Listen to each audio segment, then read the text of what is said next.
Surgeon-guided, technology-driven, robotic arm-assisted surgical technology for hip and knee replacements. Available at Kansas Spine and Specialty Hospital. Proud sponsor of KPTS, Public Television for Kansas. The following program is brought to you by TZ Productions, celebrating KPTS's nearly 50 years of community support in South Central Kansas. Great starts here on KPTS. Support also comes from viewers like you. Thank you. It's time for another half hour of Hatteberg's People. Coming up. A nation that loses its soils loses its productivity. It loses its worth. Working to prevent ecological disaster, biologist Don Dissler was in a race against time and the destructive ways the landscape is being treated. Now, I met up with him back in 1999. He was in the midst of a mission to restore the Kansas prairie. We'll have that story. Plus, I think sometimes I feel like I'm so proud of all of them, of Grandpa, Grandma, my dad, my aunt. And I hope that if they're watching, they're as proud of us as we are of them. Family pride goes into every tasty piece. Learn the sweet history of Henry's Candy Company in Dexter and discover why this is as much of a labor of love as it is a thriving business. Also, before my wife died, she told me not to sit and look at the walls. I had a life to live it. And I thought I'm too young and good looking to die now, so I better do something. So Lester Trusty got his rear in gear and started studying. Pretty soon he had the whole town pulling for him to get his diploma. This is a 2007 visit to Harrington, Kansas that will give you a good feeling and might teach you a thing or two about life. We'll also have this story. Through the years, as I remember, even as a young man, the older people were sort of put on a shelf. They were forgotten in a good many cases. They were just completely forgotten. We feel that we're still a group of people in older years that have a lot of things to offer. this Wichita man served the young as an elementary school principal and then turned his attention to the old. Ernie Kaufman was one of the nation's leading advocates for senior citizens. He shared his thoughts on aging and relating to other generations in this Hatteberg classic from 1980. Hello, I'm Susan Peters. And I'm Larry Hatteberg. Those are just some of the stories we'll rewind and revisit on this edition of Hatteberg's People.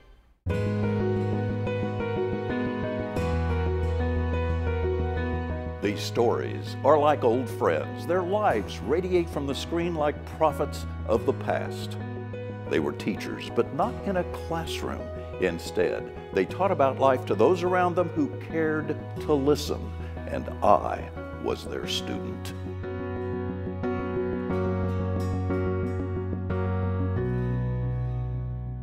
The Great Plains of Kansas gives us several things: beauty, wildlife habitat, land for growing crops. Now, the rich Kansas soil has helped feed the world and provide good livelihoods for families for more than a century. But some of the old traditional ways of cultivating the land, though well-intentioned, have threatened to turn the ground to simple dust, and that creates barren wastelands. That's why the work of Professor Don Dissler was so important. Larry reported on his work in 1999. Nestled along the Ninnascaw, the rest of the Wichita State campus, 330 acres of classrooms under the Kansas sky. I'm really learning more than I can possibly ever teach. Dr. Don Dissler, an associate professor of biology, has spent the last 16 years listening to this land. Soil is alive. You won't find it on any other planet. And what he's found is disturbing. There are farms here in this valley that are losing from 30 to 50 tons per acre of soil per year. I learn while I teach. And what he's teaching is that topsoil is being used at alarming rates. I'm standing on 280 million year old Permian shale that has no topsoil. It takes about 250 to 500 years in an area like this to build an inch of topsoil. Dr. Dissler's research shows that a century from now, dust storms could return and famine is a possibility unless the land's soil is reclaimed.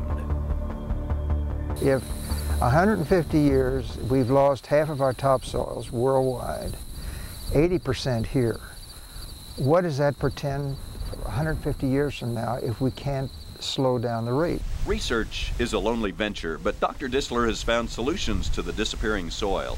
It's called the prairie. I probably spent more time raising this prairie than I did my daughter. By taking land out of production and letting the prairie return, so does the soil. But it is a slow process. Nature has her own time. So the prairie knows how to take care of itself. Dr. Dissler learned to listen to the land, creating marshes that grow plants and then attract the soils. It's a life support system, aquatic life support system for the prairie. A nation that loses its soils loses its productivity. It loses its worth. He listens to the song of the rivers and its treasures. We once had 20 species, 19 species of these mussels here, and we have only 3 today. For him, this 330 acres is the world's greatest classroom. Well, you can't help become emotionally attached to it. It's an area, if you don't love it, you oughtn't to be here. Dr. Dissler continued his research and conservation efforts for several more years, and since that story first aired, Wichita State's Ninneskah Field Station has added 3 more properties in Sedgwick, Kingman, and Elk counties, encompassing thousands of acres. Now, these areas are living classrooms for students and researchers working to restore the prairie and to promote ecologically friendly practices such as no-till farming. Now, Dr. Dissler continued his research and teaching right up until his death from a car accident in 2017. He was 89 years old. And you know, his work is so important to Kansas. We all love the Flint Hills. We all love the farming that occurs by all of the great Kansas families here. And his research was helping every part of Kansas life. It really was. And the land. Very important. Yes. So it's the only thing we have, really. It's the only thing that's really permanent, isn't it? Yeah, and he worked till he was 89. Yep. God bless him. Gotta love him.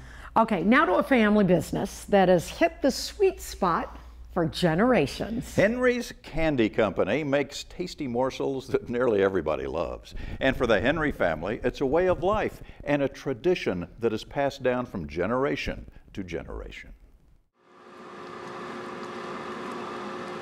She cooks it to 3:30. Very seldom am I anywhere traveling that someone has not been here. I like any kind of candy. It is the sweet smell of success and history that greets 2 groups touring the Henry Candy Company in Dexter. What a setup they have there. Can you get that side? What a setup. Today's flavor was watermelon. They've created over 100 varieties of handcrafted candies, both hard and soft. It's not as easy as it looks. Well, you just have to make sure you have it right. You know, you don't learn it overnight. This has taken years to learn. It's just kind of a way of life. An entire life for 4 generations of the Henry family. In the early 1920s, before he turned 20, Tom Henry built a national reputation with his candy recipes. His son, Pat Henry Sr., followed in his footsteps. Today, the work ethic of Pat's daughter, Evelyn Pudden, leads the next generation. But it is the great-granddaughters who are now the face of the company. We were brought up in here. Our parents brought us in when we were little bitty girls. We played back in the storeroom, and Grandpa said we had to be 10 before we could work. Can you remember? Just not being able to wait to be that age? And then when you were. Everything kind of changed after that. It's a lot of hard work. Tammy and Robin as well have given their whole life to this store, to our family. And what a great sacrifice. 7 days a week when people are out having fun on the weekend, you have to be here. It takes a lot of love, respect, a value of tradition. In this jar, the family is preserving some handcrafted candy created by Pat Henry Sr. nearly 4 decades ago. In this book, the family's secret recipes challenge the most experienced candy crafter. The details in these sweet treats is complicated. If the patterns are backward, butterflies can look like ticks, and Christmas trees turn into wine glasses. You learn by making mistakes. I think sometimes I feel like I'm so proud of all of them, of Grandpa, Grandma, my dad, my aunt. And I hope that if they're watching, they're as proud of us as we are of them. Now, 11 years later, Henry's Candy continues to enjoy the sweet taste of success. All those family members are still there making candy 7 days a week. And on Sunday, they make lollipops. Visitors are, of course, welcome. You get to drive a little bit through the Flint Hills to that little tiny town of Dexter, Kansas. And there, right on the north side, is Henry's Candy. So cool. And the lollipops would be the best thing. Oh, absolutely. And what better way to spend a Sunday? Yeah. Driving to Dexter to get a lollipop. What could be better? Kansas is a state full of doers and go-getters. Among them was Lester Trusty of Harrington. Now, Lester had accomplished so much in his life by the time I met up with him back in 2007, but he had at least one more big thing to do on his to-do list. I just feel young. I don't feel like a 80. With autumn's leaves matching the old brick walls of Harrington's downtown, and with a hint of Christmas in the air, Lester Trusty is on a mission. Not headed to work, not headed home. Instead, he was coming here to the Harrington Community Learning Center to finish something he started 60 years ago. I've worked all my life. And he has. He's worked in fields, for the railroad, and was even an ordained minister, but he never got his high school diploma. You know, kid, I didn't see where I'd need all that schooling. It was the military that took him away right at the end of World War II. He missed the fighting, and he also missed that diploma. I feel it's very important. When his wife died, depression set in. You know, like I said, I was sitting there wasting away, and before my wife died, she told me not to sit and look at the walls. I had a life to live it. And I thought I'm too young and good looking to die now, so I better do something. Harrington, in their school district, has adopted a GED Plus program. As a veteran, Lester could automatically receive his high school diploma, but Lester said no. He wanted to work for it. Well, I always like to work for what I get, and everything I've got I've worked for. So work he does here at the Harrington Community Learning Center. He works 6 hours a day, taking English, history, and government. It makes me feel good. Even younger people and older people come up and tell me they're proud of me. Yep, I'll get you a cup of coffee. Over at Harrington's Bowling's drugstore, the coffee crowd knows all about Lester and his schoolwork. Lester? Yep. You sure you do your homework? I will. Lester takes the kidding in stride because as he works for his diploma, he knows everyone around him is pulling for him. Lester's one of my favorite guys. He's a real sweetheart. Every time I go down there, he's working his little tail off at that computer. He really is. He's very dedicated, aren't you? Yep. Okay. Roger. Now, Lester earned his diploma not long after that story aired. It was one more proud moment in a life of great accomplishments. You know, in these little tiny towns, you meet these wonderful people who have these goals. And to some people, the goals maybe wouldn't be much. Yeah. But a high school education was everything to Lester Trusty. Isn't that neat? Yeah, and it was so neat how the town rallied around him to help him. Right. And another thing we can learn from Lester, you really don't have to have a lot of schooling to be successful. Oh, no. And have a good life. No. I mean, he did way before he got his diploma. That's right. So. But he kept his determination going. Okay, now to a senior citizen from an earlier generation who also believed that getting older doesn't have to mean slowing down. He was Ernie Kaufman from Wichita. Now, in his younger years, his focus was children, but in his older years, he saw a need to advocate for those on the other end of life's journey. Now, this story is from 1980. The view from Ernie Kaufman's picture window tells a lot about the man. The view is full of life, and so is Ernie Kaufman. For 21 years, Ernie was principal at Harry Street School, and during his tenure, his flock consisted of over 10,000 students. The younger children they were just what I needed to have to make my life a rich life, because as I saw these younger children grow and develop, it was a real inspiration to have a part in their development and growth. Ernie retired in 1971, but not to a rocking chair. Ernie Kaufman moved his interests from children to older citizens. He became president of the National Association of Mature People, an organization boasting a membership of nearly 150,000. Now, as a past president, his goals remain to erase stereotypes and to give retirees meaning to their lives. Through the years, as I remember, even as a young man, the older people were sort of put on a shelf. They were forgotten. In a good many cases, they were just completely forgotten. We feel that we're still a group of people in older years that have a lot of things to offer. And that's the reason we're going to offer our talents and the abilities that we have in making this a better world in which to live. Ernie takes time to smell the flowers and time to work with people. I just love people. One of my idols was Will Rogers. He would talk to anybody. And I have tried to develop that same characteristic, not to the point that Will Rogers did, but in my own little way.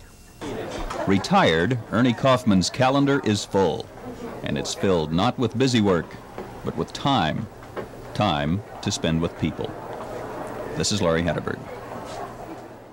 Before he was an advocate for the elderly, Susan, he was also an elementary school principal. I know because he was my wife's principal for several years. How yes. cool. He was a quiet-spoken man, but really dedicated to the children, and then later dedicated to the elderly. Really good man. You got to hand it to him, because not many people are dedicated to the elderly. No, that's true. And we need to concentrate more on our senior citizens.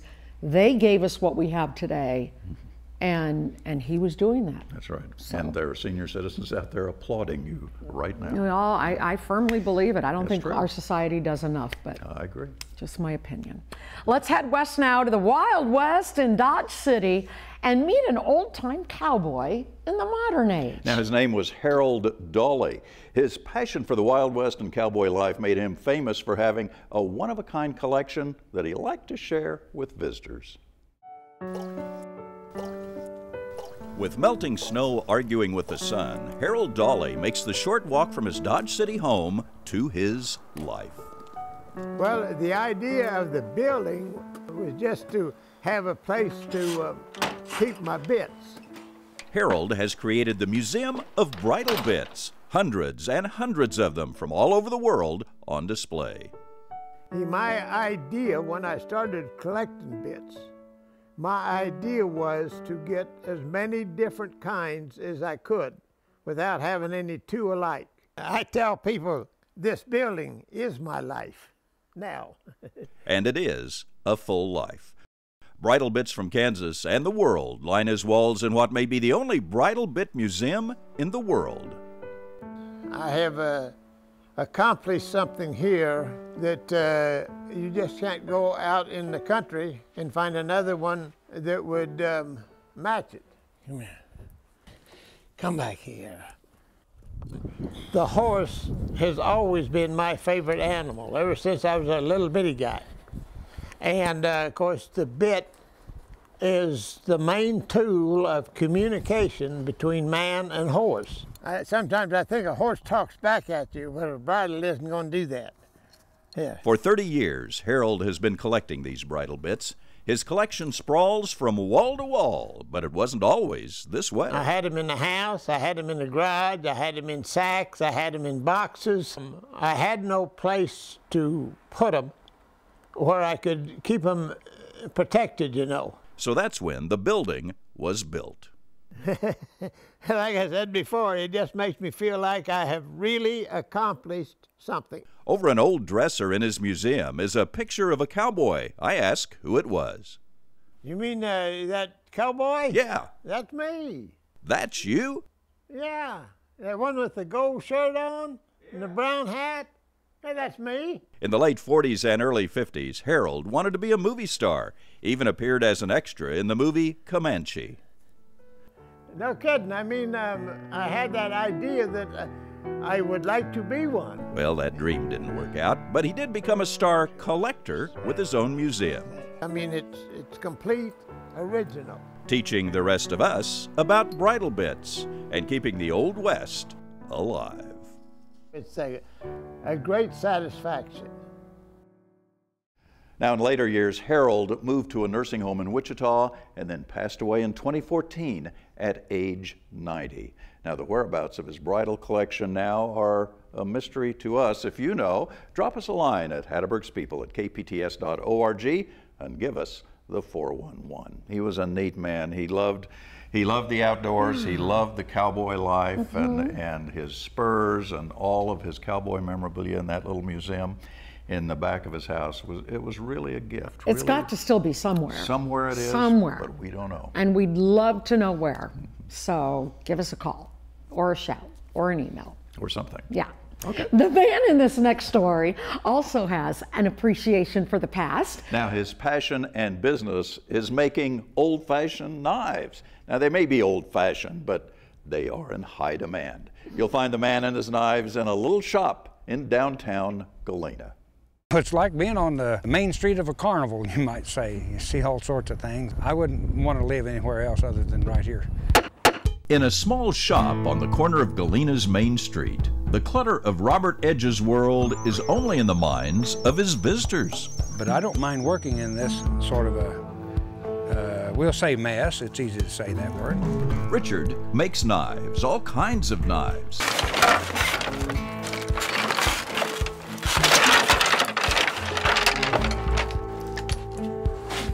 This will become 2 knives, hunting knives.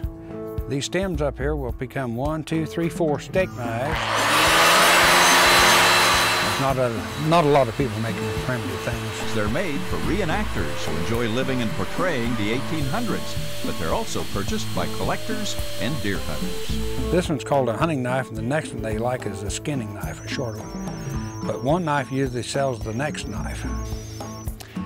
I don't have any complaints. No complaints. I enjoy this every day.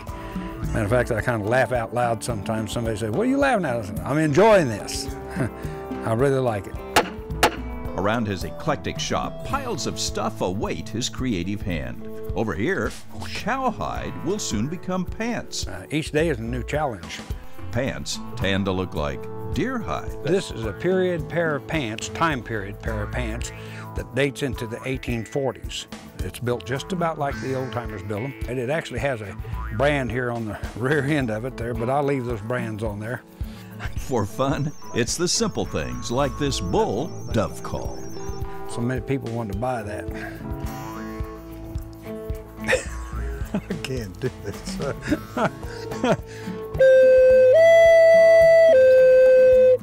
Then there is the serious knife, the Bowie knife, made famous by frontiersman Jim Bowie. This is a classic Bowie knife, the time period of 1837 to 1840s. It's a love. I love to build them. I don't have any regrets when I'm finished with one of them. I want to see where and you're out at. Back, those tomahawks you've been seeing. He makes those too. I'm going to put it in there. Ha! Yeah, that ought to be a good one. It's hard to get people, a crowd of people to come into a store like this, but if they did, they'd enjoy it too. Now at age 79, Robert is still at it. He says he's having a hard time keeping up with the demand for his classic cutlery. Now Robert doesn't work quite as many hours a day as he used to, but he says he has to keep going because customers are demanding it. You can stop by and see him at his little shop in Galena, whenever you can catch him there. He's a great guy, and he really kind of like a lot of people. He lived in the past. Yeah. And he made these incredible knives like a Bowie knife, which are really collector's items. And when I walked into his shop there, Yeah. he had a whole table full of antlers. He did not. Yeah, antlers, because the antlers are used in the knife. The handle? The handle Yeah. of the knife. Yeah, So, I can imagine that. but it's just a very unusual place, and he was a very unusual man. And he can't keep up with the man. For the man. That's People so love this cool. stuff. Yeah. Very popular. Okay, that's a wrap for this week. We are out of time, unfortunately, but we're so glad you joined us. I'm Susan Peters. And I'm Larry Hatteberg. Take care, and we'll see you next time.